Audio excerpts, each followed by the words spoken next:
É, Vamos orar. Pai, muito obrigado pelos teus filhos que aqui estão. Pedimos que o Senhor faça-os crescer a cada dia mais na maturidade do Senhor.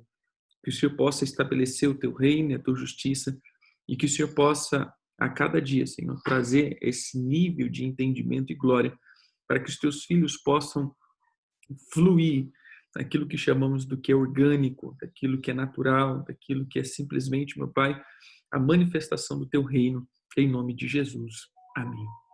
Como nós começamos desde do princípio, é lógico que se começamos é do princípio, nós começamos a falar a respeito dessa questão dos quatro comandos ou dos quatro principados, que sempre eles atuam na destruição do que é orgânico. Quando nós falamos de orgânico, nós vamos falar que é algo que sem agrotóxicos, sem intervenção, algo que não passou por processamento.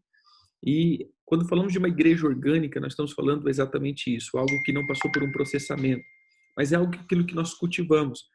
Por isso eu falo que a igreja, ela não é estabelecida, a igreja é plantada, né? Sempre falo de uma plantação da igreja. A igreja ela tem que nascer naturalmente do fluir de como uma característica de pessoas que estão já em movimento, fazendo, manifestando o reino, e a igreja ela é a continuidade, ou seja, ela vai ser a continuação de tudo isso. Por isso falamos de, como que eu disse, dos quatro comandos. Nós começamos por Leviatã, depois fomos para Beuzebu e estamos falando agora de Mamon, que são esses comandos que vão alterando, mas alterando aqui é alterando a mentalidade das pessoas. Então, para mim, a forma orgânica de manifestar uma igreja, ela não pode ser numa forma como que eu posso colocar aqui? Ela não pode ter uma má intenção do seu líder. Por isso que a gente estabeleceu isso, né? Aqueles que estão na frente de uma igreja, por isso a gente chamou essa galera. Porque a parte orgânica aqui, ela tem que estar, ela tem que partir da liderança da igreja. Em que sentido?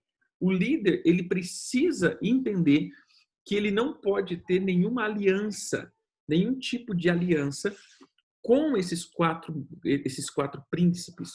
Porque quando nós falamos de demônios, é uma coisa. Quando nós falamos de principados, já é outra coisa. Os demônios, eles vão entrar dentro de uma pessoa e vão tornar essa pessoa semelhante a eles no seu comportamento. Tudo bem?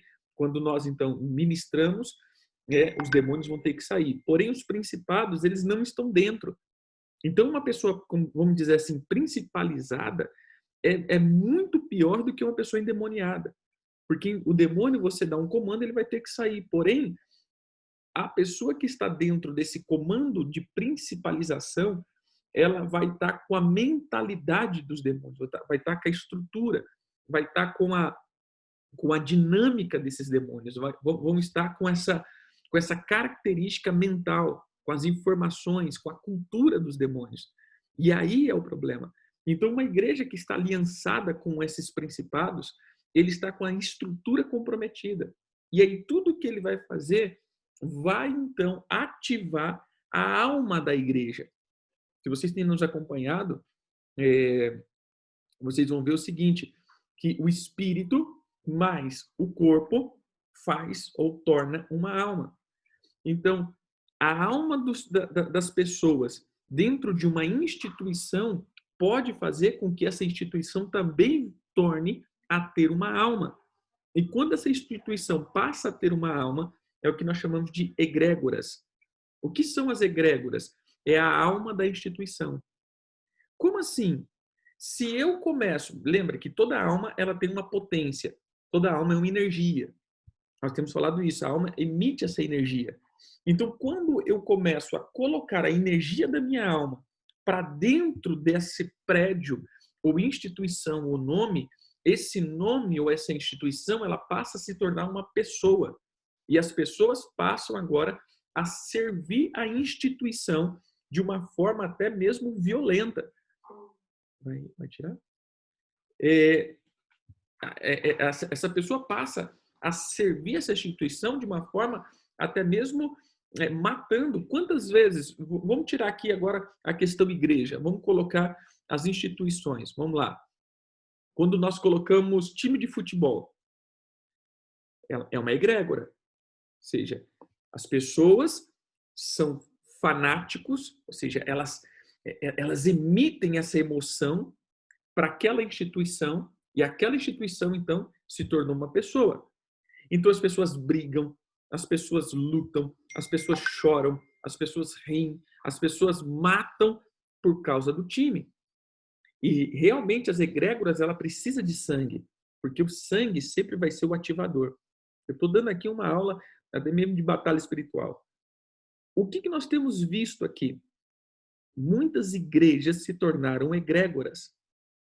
Nós lutamos, batemos, brigamos pela placa da igreja, pelo nome da igreja, pela instituição igreja, por aquela coisa ali. E nós, então, lutamos por aquilo de uma forma violenta, de uma forma dinâmica, que eu passo a lutar até mesmo contra Deus para manter a igreja. Quantas vezes a gente já ouviu isso? Não, apóstolo, eu já ouvi 500 vezes, né? Vamos colocar um monte de vezes. Apóstolo, eu sei que isso é certo, porém, eu não posso fazer isso porque a igreja não permite. Mas, peraí. Então, você está realmente contrariando a lei de Deus para manter uma organização? Eu não estou entendendo isso agora. Não era o que os fariseus estavam fazendo?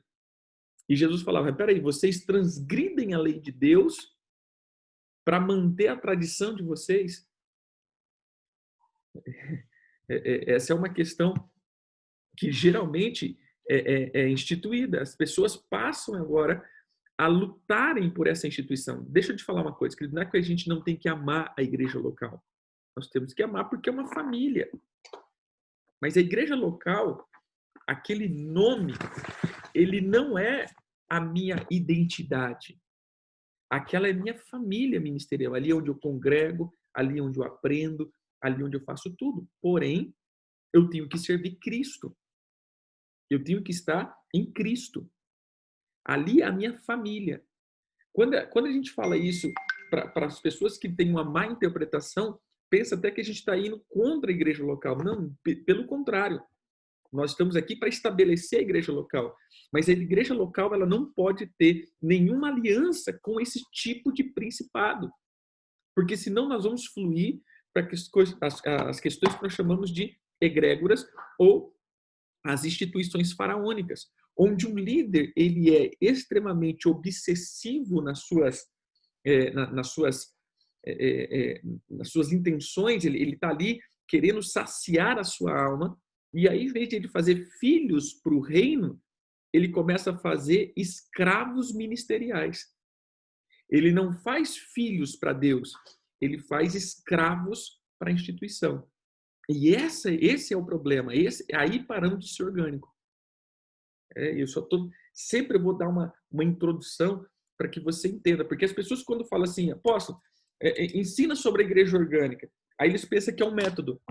Ó, irmão, agora você faz assim, você faz a célula assim, você faz não sei o que assim. Aí você dá uma metodologia. Não, se eu der uma metodologia para você, já não é mais orgânico. Eu já não estou deixando a igreja crescer natural. Eu já estou encaixando ela dentro de uma caixinha e dizendo, é assim. Não. A igreja orgânica, aí já faz acho que 2 meses que a gente está, quem está entrando agora, na descrição do grupo lá da orgânica, tem todos os vídeos que ministramos. Depois você acessa lá, entra no site e tem a senha lá e você assiste, é bom, né? Assiste o vídeo. Mas a questão aqui, as várias pessoas até mesmo desanimam sobre essa questão. Quando a gente começa a falar da igreja orgânica, parece que, pô, mas até agora você não falou de como fazer igreja orgânica. Não, eu não vou falar como fazer igreja orgânica. Eu vou falar para você ser orgânico. E se você é um pastor e você é orgânico, você está voltado para o reino de Deus, a tua igreja vai ser consequência, extensão de você. A tua família é extensão de você. Por isso, a gente está mais tratando as tuas motivações do que a metodologia de igreja. A grande questão minha aqui da igreja orgânica é a motivação de um líder. A motivação, primeiro, orgulhosa, em Leviatã, onde ele quer satisfazer o seu desejo de ser alguém, onde ele quer satisfazer o seu desejo de ser grande, onde ele quer satisfazer o seu desejo de ser visto, onde ele quer satisfazer o seu desejo de ser reconhecido. Meu irmão, quando você tem um líder que está pautado nisso, provavelmente você vai ser um escravo dele, porque ele vai usar todas as pessoas para promover o seu próprio nome, para promover o seu próprio ministério, promover a sua própria visão. E aí a gente vai... Aí eu vou, por exemplo, eu aqui como líder, eu vou fazer vocês fazerem tantas coisas, tantas tarefas, tantas atividades para promover números físicos, financeiros, estruturas. Por quê? Porque a gente precisa ser visto, a gente precisa ser a melhor igreja, a gente precisa ser a igreja mais bonita, a gente precisa ser a igreja referência, a gente precisa ser a igreja tal, a gente precisa ser a igreja do holofote, a gente precisa ser isso. E aí eu bombardeio todo mundo, né, fazendo com que vocês trabalhem para mim de uma forma tão violenta, esgotante. Quantos ministros, né, pessoas que estão aqui nos assistindo hoje, já cansado, às vezes muitos vocês já viram desviando de Cristo por causa do muito cobrança, esforço e muitas coisas que foram colocadas dentro da igreja local para produzir números. A gente fala, é para ganhar vida, é para ganhar vida. Irmão, será mesmo que é para ganhar vida? A pergunta aqui lembra que eu falei para vocês de uma vez que eu conversava com um ministro, ele dizia assim, eu estou cansado desse povo, e o povo é rebelde, o povo é isso, o povo é aquilo outro, mas aqui agora eu estou entrando eu estou entrando agora num processo aqui que eu quero ganhar, a igreja quer ter 1.000 pessoas. Cara, mas se você está cansado de pessoas, para que você quer 1.000 pessoas? Não bate. Se você não quer mais pastorear gente, porque a gente dá trabalho, para que você quer ter 1.000 pessoas? Para que você está querendo 1.000 pessoas? Então você está querendo 1.000 pessoas para você ter uma grande instituição.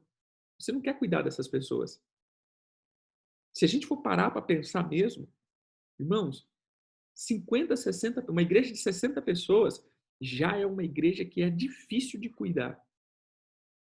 Já é difícil de cuidar. A gente já não consegue cuidar de uma forma dinâmica. O pastor, né? Aí a gente vai ter um monte de outros líderes, porém o pastor ele não vai conseguir cuidar.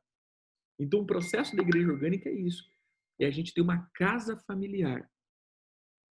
Termina esse momento para a gente voltar a falar de Mamon. E se Deus quiser fechar aqui, a questão aqui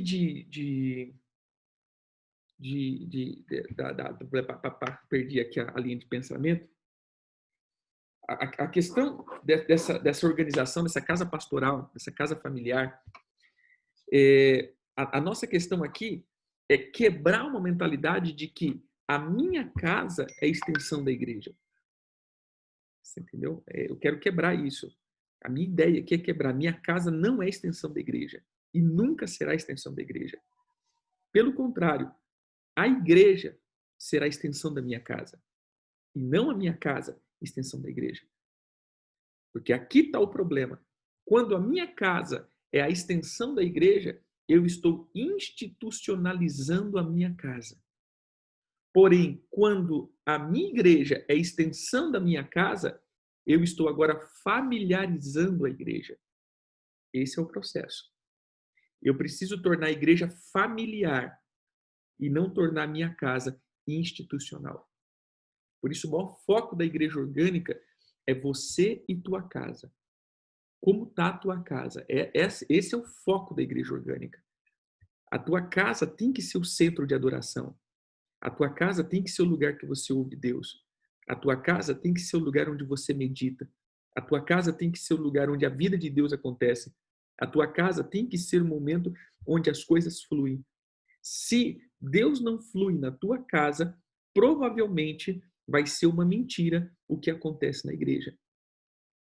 Você tem que ter uma vida com Deus. Não estou dizendo que a tua casa tem que ser o céu, o paraíso, não tem briga, não tem discussão, tá todo mundo com a auréola, né? Aquela coisa linda, né? Aquela coisa, né, pastora?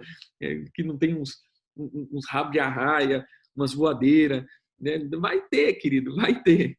Vai ter tudo isso, vai ter os seus momentos, né? Vai ter os seus momentos vamos dizer, de uma conversa um pouco mais calorosa, né? Porém, a vida de Deus tem que acontecer dentro da minha casa. E essa é a visão da igreja orgânica. O discipulado começa na casa, porque a casa, ela é o lugar onde nós somos quem somos. Eu sempre costumo dizer isso, em todos os lugares eu sou quem eu quero ser. Em todos. Na igreja eu posso ser uma pessoa, no trabalho eu posso ser uma pessoa, mas na minha casa é o único lugar que eu sou eu. Né? Todo mundo pode, eu posso fingir para todo mundo, mas eu nunca vou fingir na minha casa. Então, casa sempre vai falar de uma verdade. A casa sempre vai falar de quem eu sou. Né? Eu creio que muitos que estão aqui, às vezes, você fala, ou o teu cônjuge fala, e você fala assim, quem não te conhece te compra, né? Quem não te conhece, te compra. Ou seja, por quê? Porque em casa, a gente sabe, a galera não nos conhece. Então, aí na igreja, eu posso. É aquelas velhas histórias, né? Que a gente pega, a gente fala, que a gente prega até sobre isso, né? Do cara que ia para a igreja, colocava o paletó, e aí depois ele saía da igreja, aí chegava em casa, batia nos cachorros, batia nos filhos, batia na esposa, batia em todo mundo. Aí depois ele ia para a igreja, colocava o paletó e ele era o santo homem de Deus, né? O dia que ele morreu, o paletó subiu e ele ficou, né? Porque o paletó era santo. Então, a grande questão aqui é essa. A casa é o único lugar que é orgânico. Você consegue esquematizar em todos os lugares, né? Você consegue institucionalizar todos os lugares. Porém, a casa nunca vai ser institucional. A casa sempre vai ser o lugar orgânico. Então, quando nós falamos de uma igreja orgânica, não é que uma igreja que não vai ter prédios, porém é uma igreja que vai ter pessoas verdadeiras. O que eu sou na minha casa, eu sou na igreja. Do mesmo jeito que eu sou na minha casa, eu sou na igreja. Do mesmo jeito que eu penso na minha casa, eu penso na igreja. Do mesmo jeito que eu sou alegre em casa, eu sou na igreja. Do mesmo jeito que eu sou chato em casa, eu sou na igreja. Ou seja, as pessoas vão me conhecer do jeito que eu sou. A minha característica. Eu não vou ter duas faces. A igreja orgânica é isso. Não é você fazer aquele momento, aí as pessoas vão lá, celebram, choram, cantam, mas e na casa? Aí passa a semana inteira ouvindo Faustão, as novelas, filme. Peraí, mas cadê as coisas? Aí vai lá na coisa porque eu quero ouvir a palavra de Deus, pai, mas aí passa a semana inteira sem ler a Bíblia.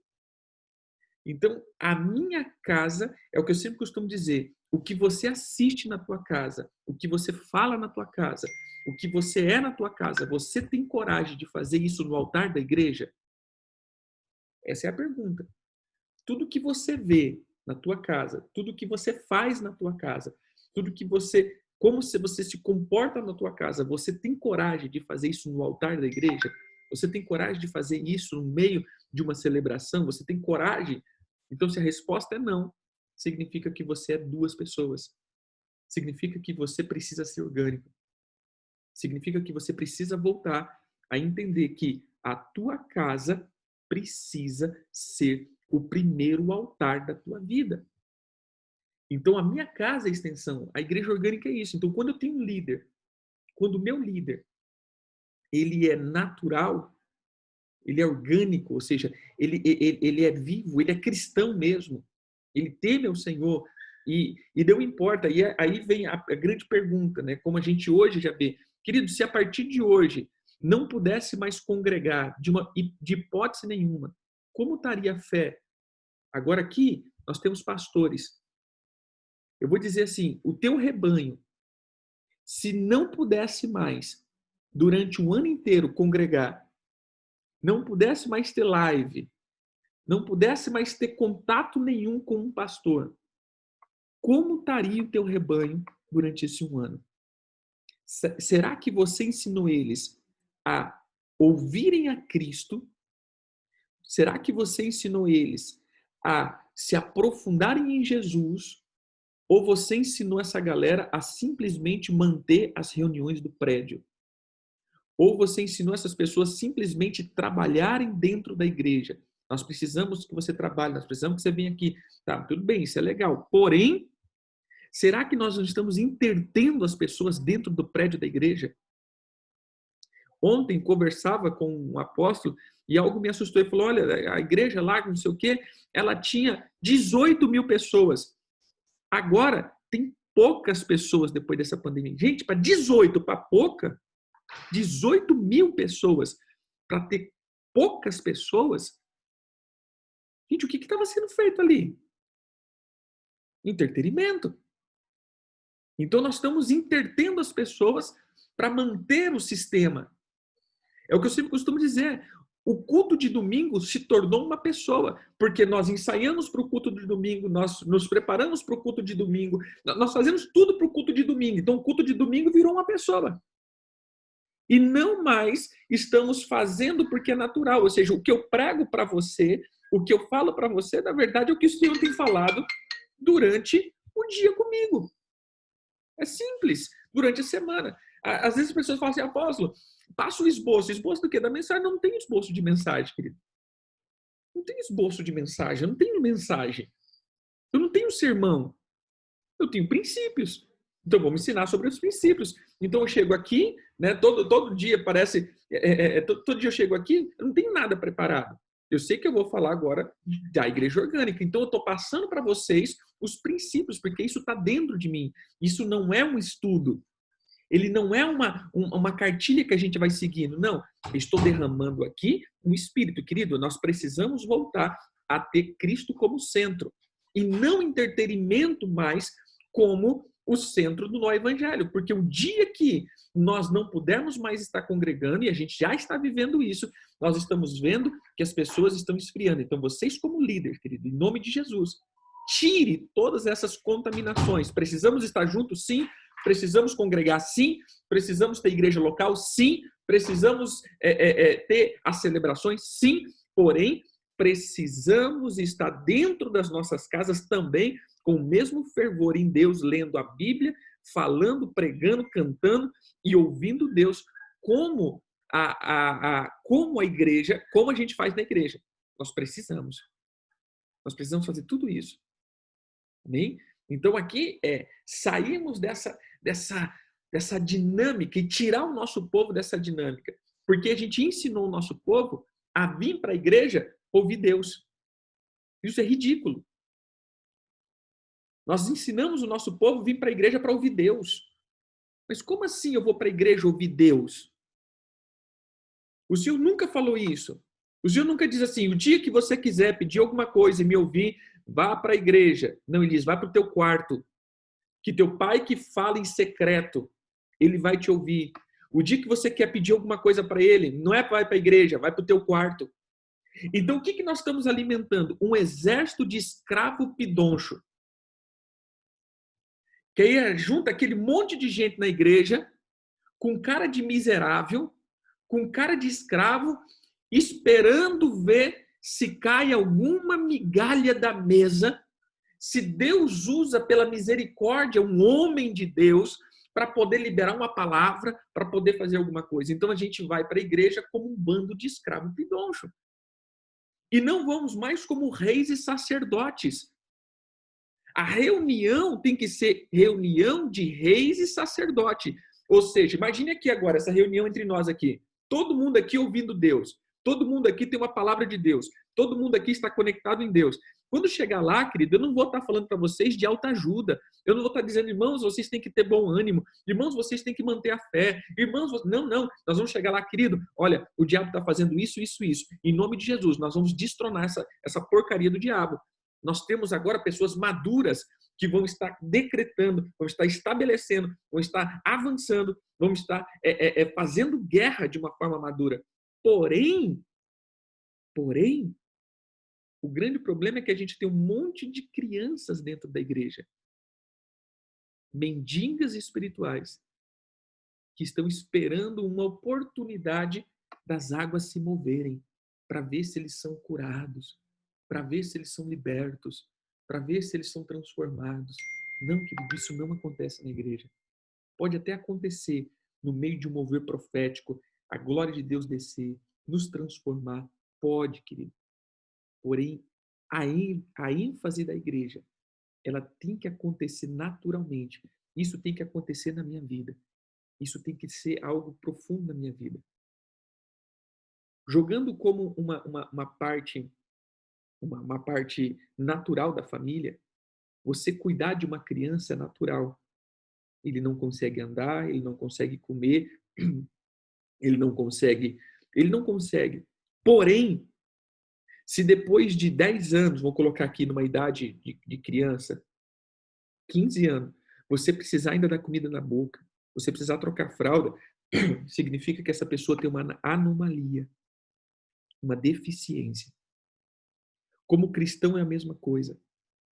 Ela vem, 1 ano você trata, discipula, 2 anos você discipula, 3 anos você discipula. Veja que o discipulado de Jesus geralmente está pautado em 3 anos. Mas depois do 3º ano, querida, a pessoa ainda precisa de outra pessoa para poder ouvir Deus. Precisa de outra pessoa para poder fazer as coisas em Deus. Pode ter certeza que já tem uma anomalia. Há uma deficiência espiritual. Essa pessoa não foi, ela não é normal espiritualmente. Ela é deficiente. E aí ela vai ser dependente. Ela vai ser dependente de uma pessoa. E quando ela se torna dependente de uma pessoa, já era, querido. Já era. Aí a gente vai virar escravo. Então, a grande questão da igreja orgânica aqui começa dentro da casa dos líderes. Líderes que têm uma boa motivação e não quer um exército, mas quer filhos para o reino. Para o reino. Amém? Nós estamos falando de Mamon, e Mamon é aquele que atua nas finanças. Então a gente começou a falar das finanças. Falamos também da questão democracia dentro da igreja. Essa é uma visão minha.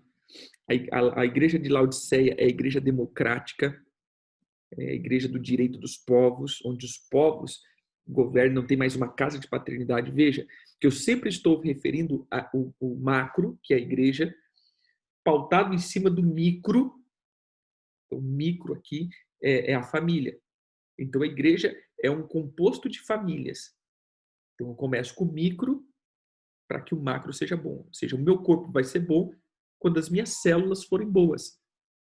Porém, se tem células que é micro, que meu corpo é formado de pequenas células, se a minha célula é uma célula cancerígena, você vai ver que daqui a pouco todo o meu corpo vai falecer.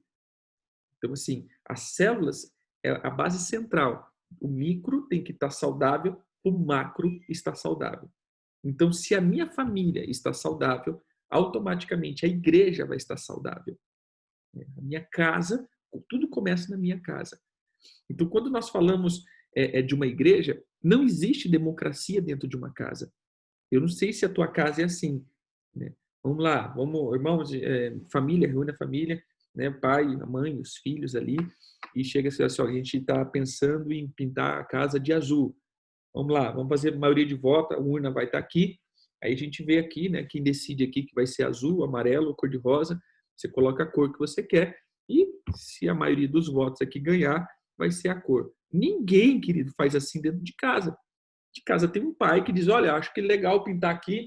Pai, legal. Não, também. Ou seja, tem sempre uma pessoa, quem escolhe a cor, né? Vai ter sempre uma pessoa que, ou seja, uma figura que vai estar sempre pautado. Mas uma figura que vai dar direção, uma figura que vai estabelecer direção. Por isso, se um homem ele não está sendo encabeçado por Cristo, ele sempre vai estar dando cabeçada. Esse é o problema. Colocando agora, o grande problema é, se não tem um homem que está sendo coberto por Jesus, tendo a direção de Jesus, nós vamos ter uma casa desgovernada. E aqui está o problema, né? Problemaço. Mas beleza, vamos lá. A questão de Mamon, a gente começou a ver também a questão financeira. E hoje eu quero só reforçar essa questão para que a gente possa entender melhor. Abra a tua Bíblia em Números 18 e 21.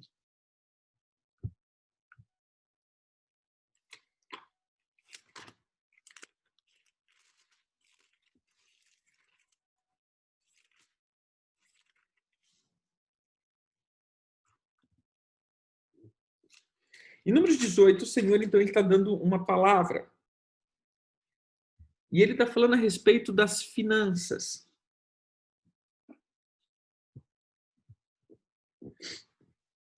E ele diz assim, no 21, eu dei aos descendentes de Levi todos os dízimos da produção recolhida em Israel, esta herança deles.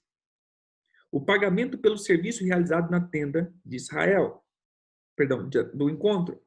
De agora em diante, o povo de Israel não deverá aproximar-se da tenda do encontro para que não sofra as consequências do seu pecado e morra. Somente os levitas devem realizar o serviço na tenda do encontro, e eles serão responsáveis por tudo o que fizerem errado.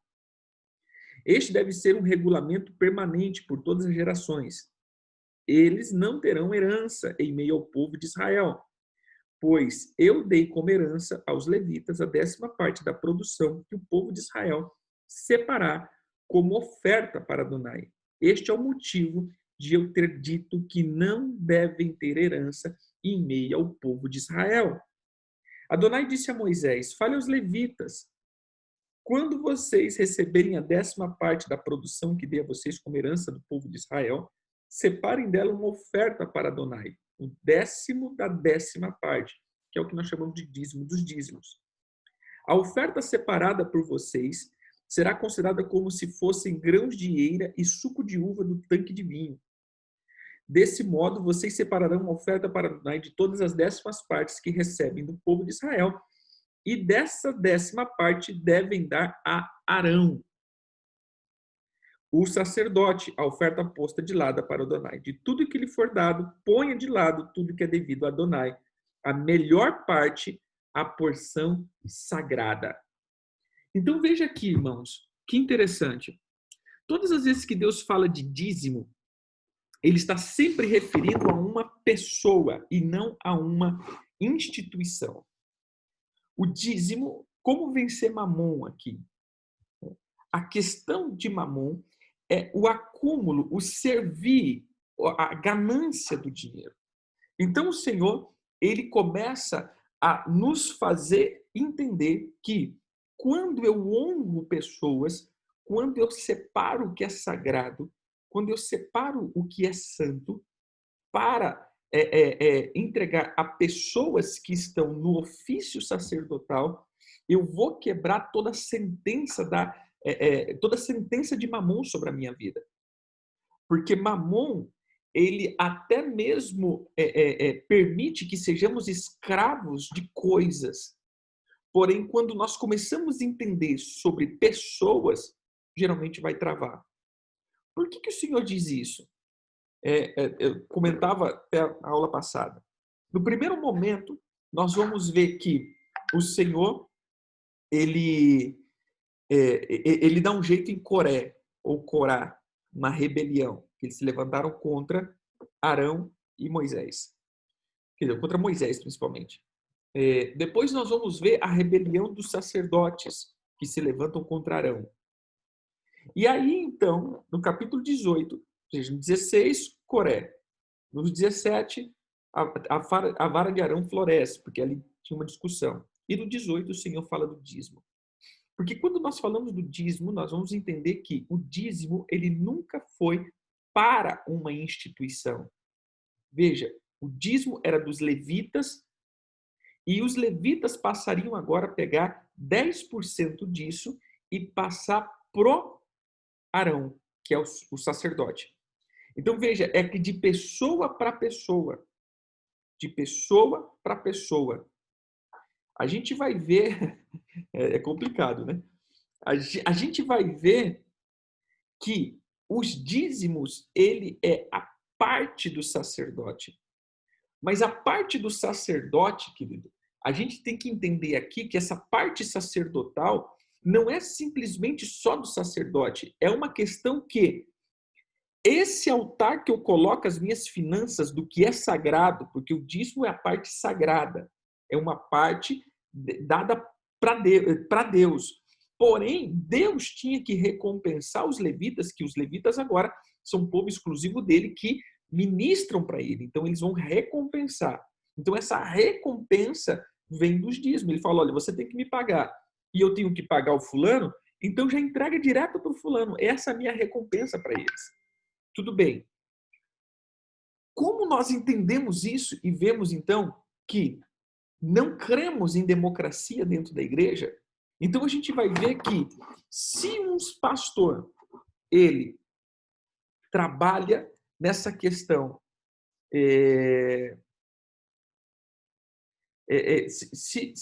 se um pastor ele trabalha nessa visão salarial, a gente vai ver que quem recebe salário é o funcionário. E quem paga o salário é o patrão. Simples. Quem recebe, o funcionário. Quem paga, o patrão. Se a igreja, a diretoria da igreja, paga o meu salário, quem é o meu patrão? A grande pergunta que não quer calar. A igreja. Ou seja, os membros da igreja são o meu patrão. E aí a gente vai entender porque muitos dizem o seguinte: não, pastor, não prega isso não. Né? Não prega isso não. Você tem que, se começar a pregar desse jeito, os irmãos não estão gostando, pastor. Aí a gente vai ter que trocar de pastor.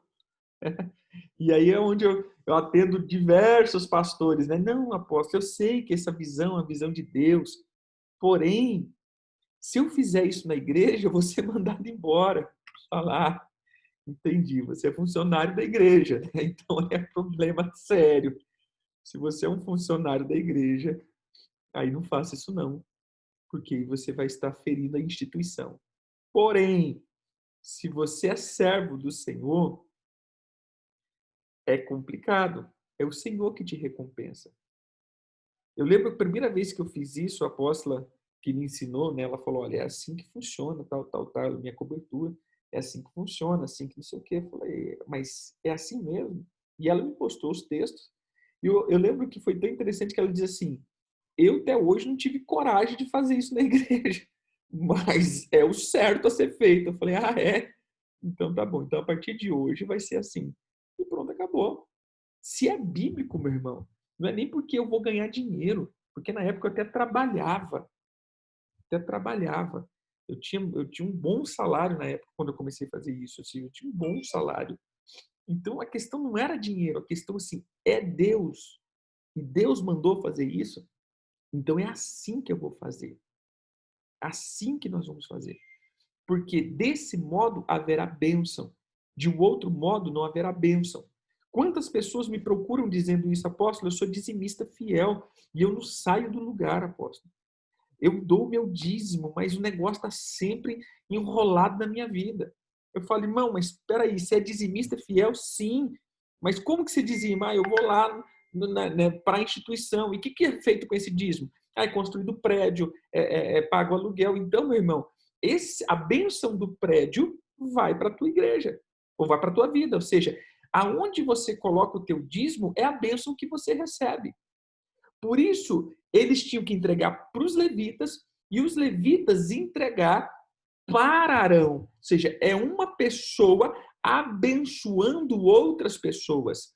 A atmosfera que está no líder. Quando você entrega o teu dízimo àquele que está cobrindo você, ou seja, aquele que é teu pastor, aquilo que está no teu pastor passa para você. Ou seja, você vai pegar a bênção de uma pessoa. O dízimo é isso, é o direito de pegar a bênção de uma pessoa. Olha lá, Ezequiel. Abra Ezequiel 44:30.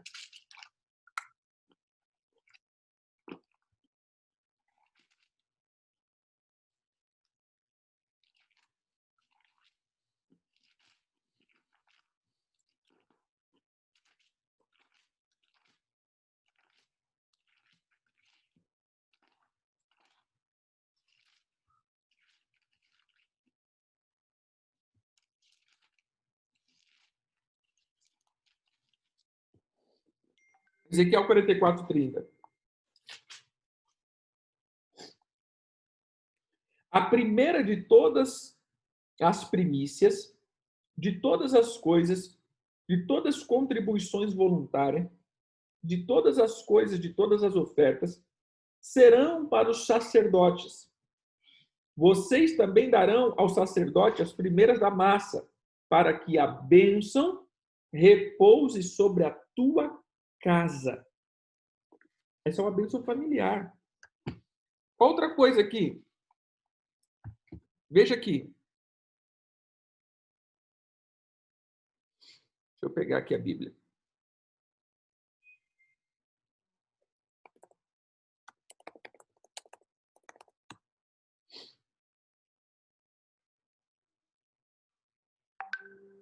Abra aí, Gênesis 14:18.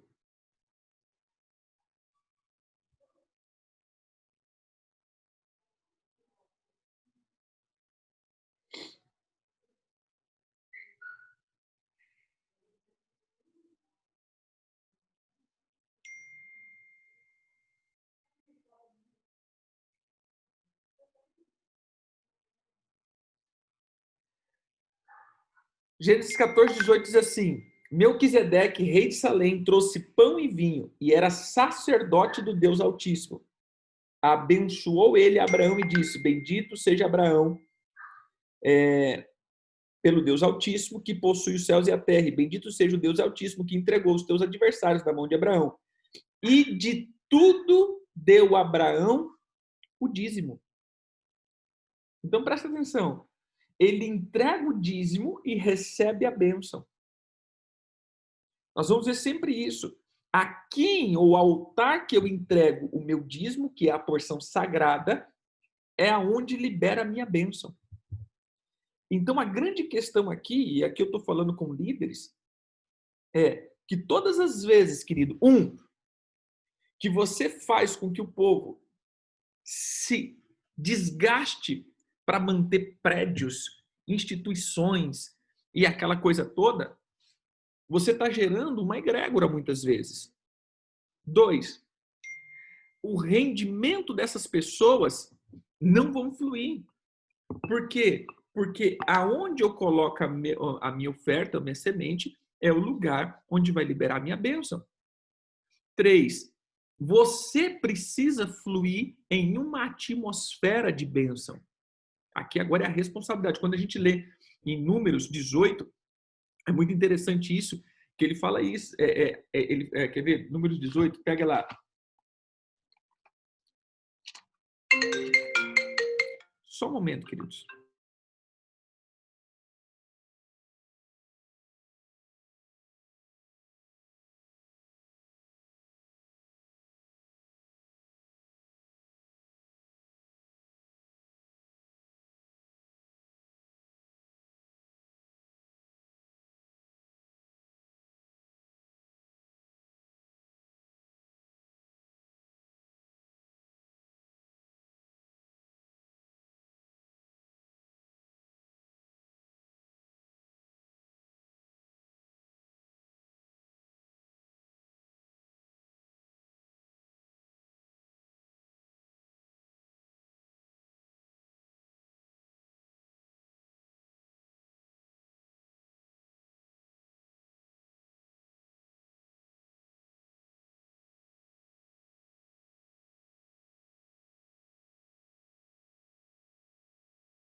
Vamos lá. Então dentro desse processo, da onde eu entrego, né? Eu estava falando, onde eu entrego o meu dízimo, as coisas, é a bênção que nós falamos. E aí a gente falando do número 18, 21, ele diz o seguinte: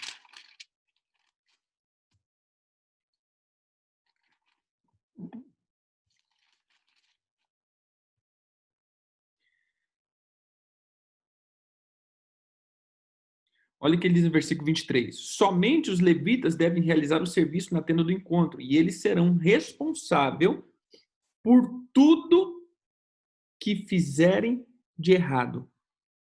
O que eu estou dizendo aqui é a questão do sacerdote, a bênção que está em ti vai ser liberada, mas também, se o sacerdote está incorrendo em uma sentença de maldição, isso também virá sobre a vida do povo.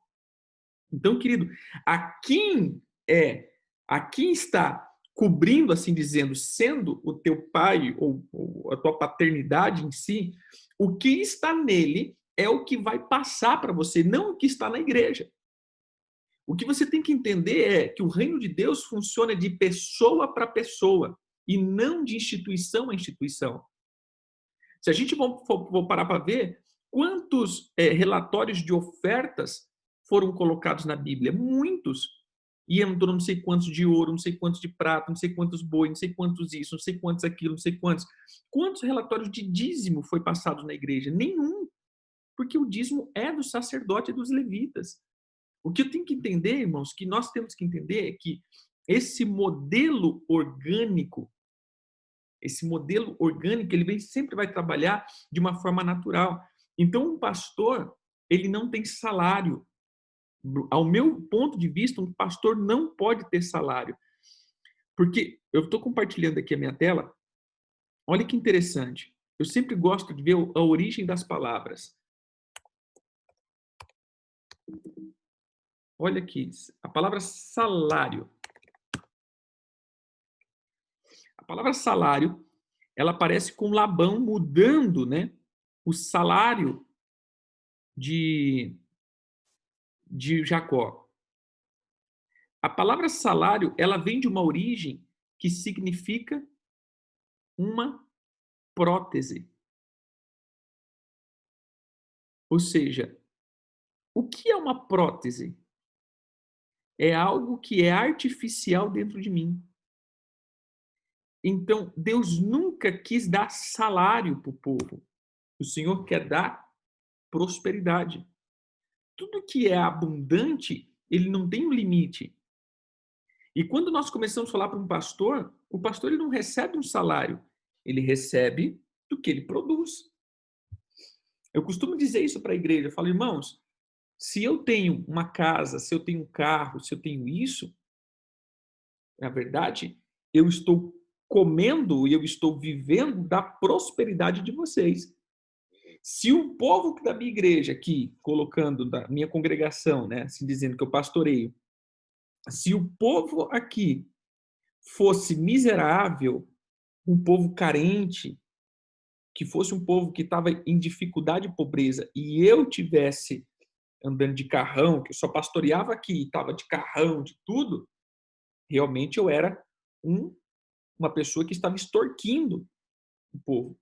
Porém, a minha bênção está sobre esse povo. E eles, porque a bênção do Senhor está sobre mim, e eu, como agora um sacerdote, estou liberando a minha bênção sobre eles, e o povo está prosperando.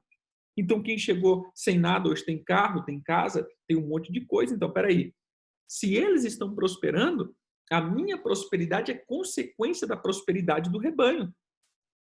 Quando a gente vê em Provérbios 22, se fala em memória, ele diz assim, veja o estado das tuas ovelhas e veja como elas estão, porque a coroa e a riqueza não vão durar para sempre, porém, quando chegar esse dia mau, as ovelhas proverão leite, lã, por quê? Porque eu estou nutrindo elas, e depois ela vai me dar o leite, depois ela vai me dar a lã. Isso é natural, querido, isso é natural. Você entendeu? Isso é algo natural que a gente vê. Se eu estou liberando a minha unção sobre eles, se eu estou liberando a minha bênção sobre eles, se as pessoas estão crescendo, é naturalmente que eu cresça junto. Porém, se eu estou crescendo e as pessoas estão empobrecendo, então significa que eu sou um ladrão. Eu estou roubando o povo, eu estou extorquindo o povo. Quando nós falamos de dízimo, ninguém dá dízimo daquilo que não tem. E aqui é interessante, ninguém vai dar um dízimo do que não recebeu. E outra, dízimo é tudo igual. Quem deu R$ 1.000 e quem deu R$ 10 é a mesma coisa, é 10%. É dízimo. Ninguém deu mais do que ninguém. É dízimo. Então, se você, eu até costumo dizer, né? Se você era para entregar R$ 1.000, entregou 900, e o outro que era para entregar 10 e deu 10, quem deu mais foi o que deu R$ 10, porque ele deu dízimo. E você não deu dízimo. Você deu 9%, ou seja, você foi desobediente. Então, a grande questão aqui é, a palavra do Senhor, ela é bem incisiva. Aquilo que o teu povo está produzindo, ou seja, a tua bênção liberada, a tua unção liberada, a tua atmosfera liberada vai fazer com que haja prosperidade no povo. Vai fazer que haja saúde no povo, vai fazer que haja crescimento no povo, vai fazer que as coisas prosperem. E automaticamente isso reverterá para você em colheita. É natural, querido, isso. É natural. Isso não é extorquir. A gente lidar com muitas pessoas que é o oposto, né? Enquanto a gente vê muitas pessoas que são ladrões, que extorquem a galera que tem a motivação errada, a maioria das pessoas que eu lido é aquelas pessoas que falam assim, não, apóstolo, eu de jeito nenhum, eu não quero pegar dinheiro da igreja, não. Meu Deus, porque já está muita confusão. E aí você está privando a igreja de crescer. Porque a tua bênção tem que vir sobre esse povo e você tem que comer daquilo que esse povo está trazendo. Porque se você não comer daquilo que o povo está trazendo, querido, você não vai liberar a tua bênção sobre eles. E a palavra aqui é isso, eu preciso liberar a minha bênção sobre a vida dessa galera. Amém? Esse é o foco, esse é o centro, essa é a questão. Veja, o povo dava para Levi, os levitas tinham que tirar 10% e dar para Arão, porque Arão ali, ele era a figura sacerdotal. Então a gente vai ver que sempre alguém vai ter que comer daquilo que eu produzo. Sempre alguém vai ter que comer daquilo que eu produzo. Amém? Essa é o foco que a gente vai ver da naturalidade. Alguém vai ter que comer daquilo que eu estou produzindo. E aí a pergunta é, quem está comendo do que eu estou produzindo? Essa é a questão. Quem come daquilo que eu produzo? Eu vejo muitos pastores fazer isso, né? Eles não têm uma cobertura, assim dizendo, eles não têm a quem se reportar, aí eles pegam o dízimo deles e colocam no altar da igreja. Não, ele está comendo a própria semente. Não pode, ou seja, eu sempre tenho que passar para alguém. Eu sempre tenho que lançar para alguém. Eu tenho que sempre fazer alguém, ou seja, eu sempre tenho que receber de alguém, como povo. Por que o Senhor institui isso? Por quê? Porque alguém tem que ser a tua cobertura. Veja, irmãos, dos membros, assim dizendo, você é a cobertura deles. E você, quem é a tua? E aí vai passando, ou seja, é como uma corrente. Sempre alguém vai comer do que eu produzo. É sempre assim. E assim nós vamos vencer o espírito da orfandade. A semana que vem eu quero trazer agora fisicamente esse modelinho, porque foi uma coisa que Deus me trouxe, como modelar agora a igreja nisso, e a semana que vem eu quero modelar um pouquinho com vocês agora como instituição, falando assim, sobre a casa ministerial. A semana que vem eu quero dar uma pincelada nisso. Bem, mas eu quero deixar bem claro isso. Queridos, você precisa colocar no altar de alguém. E você precisa também deixar que as pessoas coloquem no altar que é você. Se permita fazer isso. Se permita. Mas entenda o seguinte, a partir do momento que as pessoas começarem a colocar em você, entenda, o que está em você vai passar para esse povo. Se é bênção, o povo vai avançar. Se é maldição, o povo vai retroceder. Então, queridos, nós precisamos estar sempre muito bem alinhados com o Senhor. Né? Nós precisamos estar bem alinhados com o Senhor de uma forma tremenda. Tem uma palavra em Deuteronômio 28, acho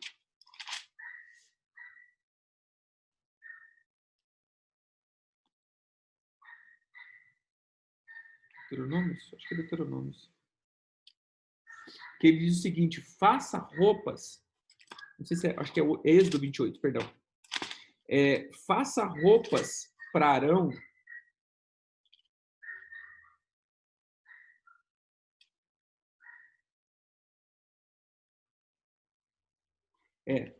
28, versículo 2. Faça para o seu irmão Arão roupa separada para servir a Deus.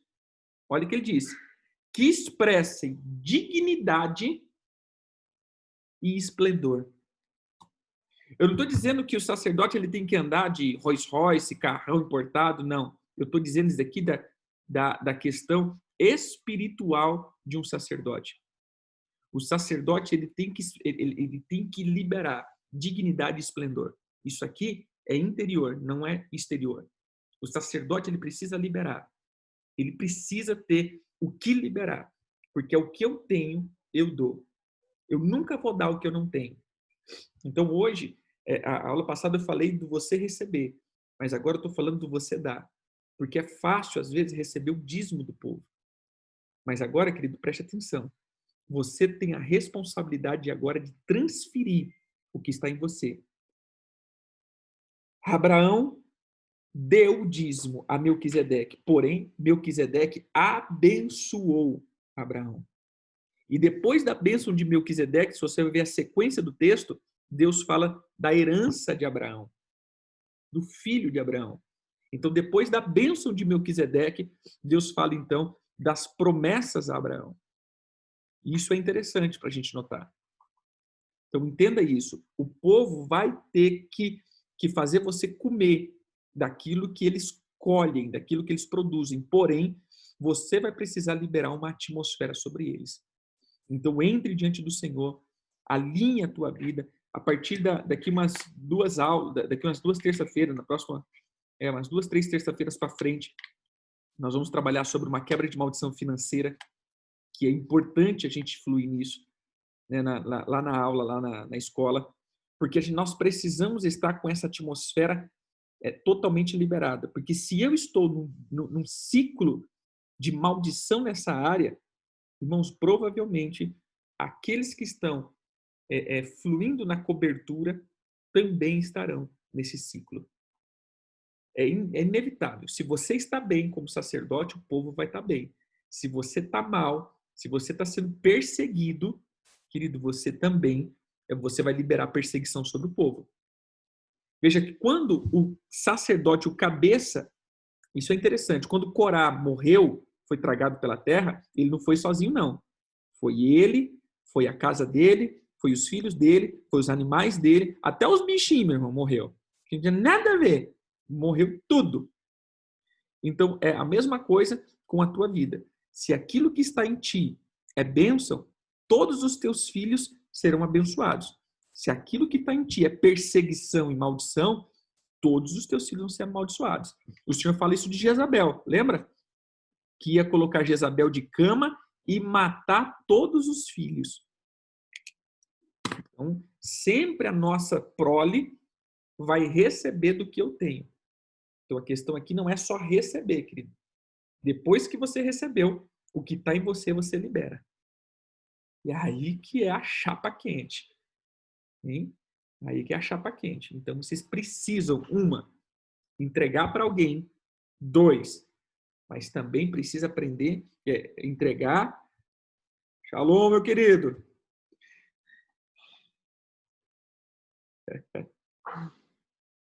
Deus abençoe.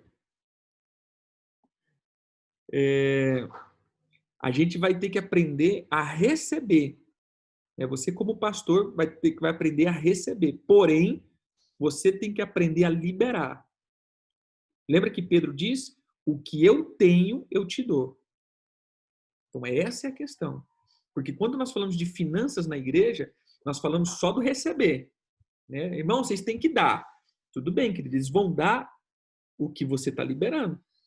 Se você libera uma atmosfera de bênção, o povo prospera e eles trazem. Porém, se a atmosfera que você libera é uma atmosfera de maldição, o povo não prospera.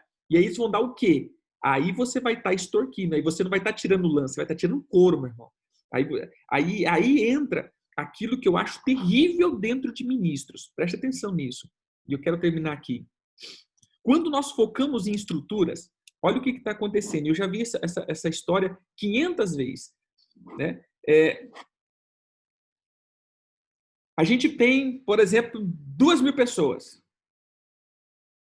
Aí temos uma renda lá de, vamos supor, aí de 100 mil. Aí eu vou lá, alugo um prédio, faço tudo e comprometo 100 mil. Porém, eu estou na estrutura. E toda vez que eu estou em estrutura, eu vou ter a atuação, principalmente de Jezabel. Ela sempre vai estar, porque ela está ligada à estrutura. Você tem aliança com a estrutura. Aí vai dar um racha. Aí você cai para 1.000 pessoas. Porém, a tua conta é de 100 mil. Agora você tem 50 mil. Aí sabe o que você vai fazer? Você vai fazer aqueles 1.000 produzir pelos 2.000. Aí você vai começar, meu irmão. Pede dinheiro, pede isso, pede aquilo, pede mais do que filho cego. Pede. E aí a gente começa a extorquir. Por quê? Porque essa é a ganância do líder. Querido, preste atenção. A estrutura, é como que a gente fala, o dízimo, ele é do sacerdote. A oferta é da igreja, é do prédio. Então, sustente toda a tua estrutura por aquilo que entra com as ofertas. E não é extorquir, é simplesmente o natural. É aquilo que é natural. Ou seja, é naturalmente, quanto entra? É tanto, então eu posso comprometer tanto. Por quê? Porque eu não vou precisar ficar numa petição na igreja, não vou precisar ficar falando, insistindo, eu não vou precisar ficar arrancando coisa do povo. Por quê? Porque o que está em mim, a bênção que está em mim, é liberado para o povo. E eles vão prosperar. Eu tenho vivido isso, querido. O povo tem prosperado. E, ou seja, é automaticamente, naturalmente. Aqui no nosso ministério, só para você ter uma ideia, a gente não tem nem momento de oferta. Não tem momento. É o seguinte, irmão, acaba o culto, ó, aqueles que trouxeram teu dízimo, a tua oferta, traga aí, em nome de Jesus. Porque eles já entenderam que aquilo que eles fazem na igreja não é para a visão do pastor que quer construir. Não, querido, não, a gente não está nisso. Você entrega porque você entende que você é abençoado com isso. E nós vamos liberar sobre você. Se você também não quiser entregar, também o problema é seu, meu irmão, não é meu, não. Porque aí a questão é tua, não minha. Você entendeu? A questão é tua e não minha. Então entenda isso. O que nós temos que entender é liberar sobre o povo. Libere sobre o povo. Quando você libere sobre o povo, já era. Vai ter prosperidade. Vai ter unção. Vai ter. Isso é natural. Amém? Vamos orar? Pai, eu quero pedir para o Senhor, que o Senhor libere sobre o teu povo, Senhor, essa bênção. Que eles possam ser ativadores de bênção. Que eles possam ser, meu Deus, totalmente ativados para que haja o multiplicado, Senhor, de uma forma profunda e profética. Que o Senhor estabeleça a tua glória, a tua unção, e que eles sejam realmente esses altares liberadores de bênção.